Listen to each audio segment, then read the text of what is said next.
Okay, sort of rounding out the first half of Book 1 here with May Song.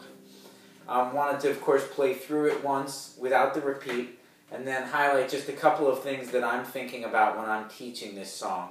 I'd say there's really three main points to sort of pull out of this as we start getting just a little bit more complex with rhythms, bowings, etc., and really starting to look at dynamics for the first time. Here we go.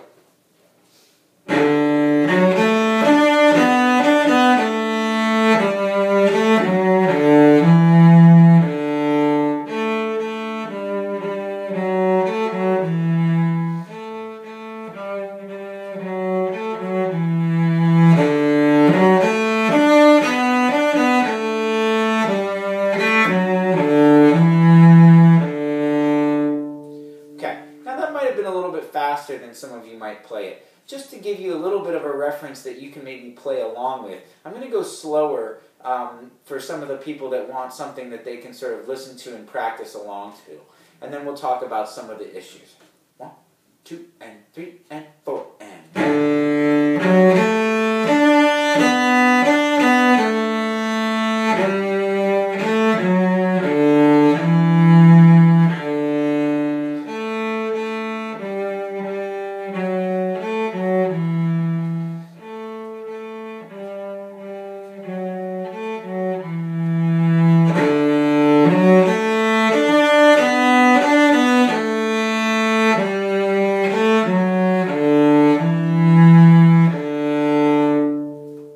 That might have been a bit more like it, right?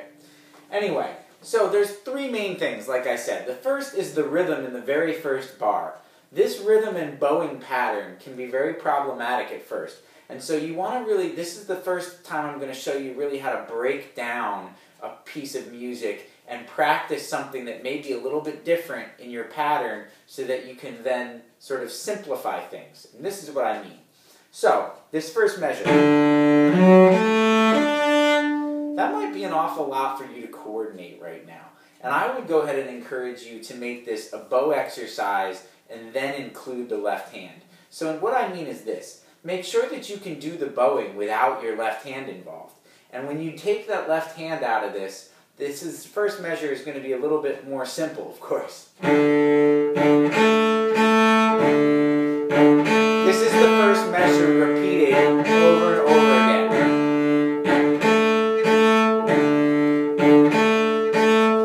And if you can't do that, then you sure as heck aren't going to be able to play.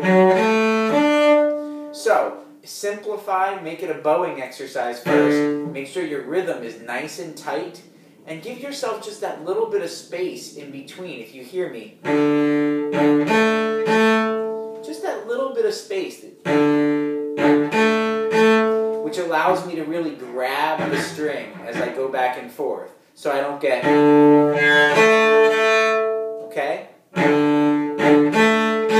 want this to be forte, which is strong. Now try to add the left hand in after you gain some confidence in playing that.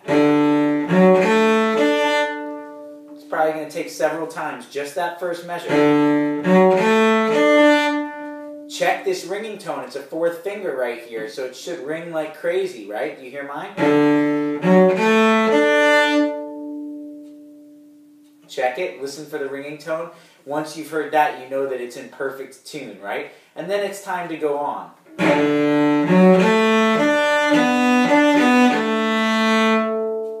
Okay? Little by little.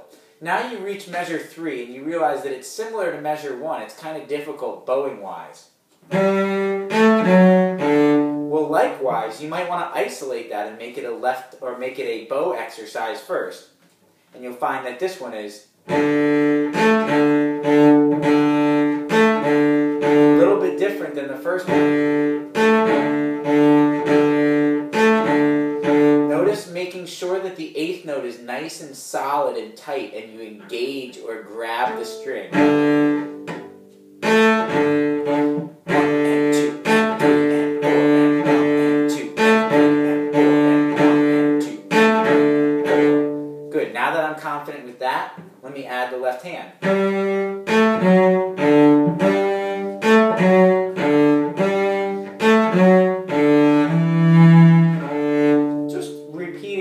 times in a row. Take a break in between if you want. Okay, that was a good one. Start again. Okay, the point is just to get several of them in a row. Okay? Now, another thing that we deal with in this one is the dynamics of the second line. We want to start mezzo forte, decrescendo.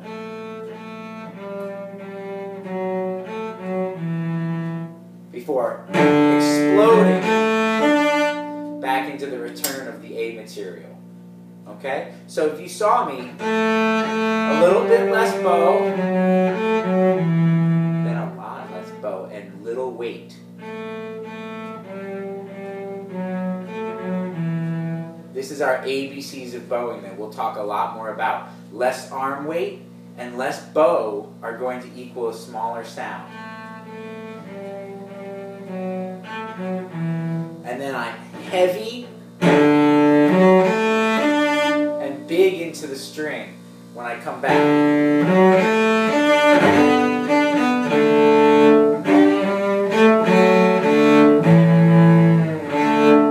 Okay? A few things to think about for May song. Thanks so much.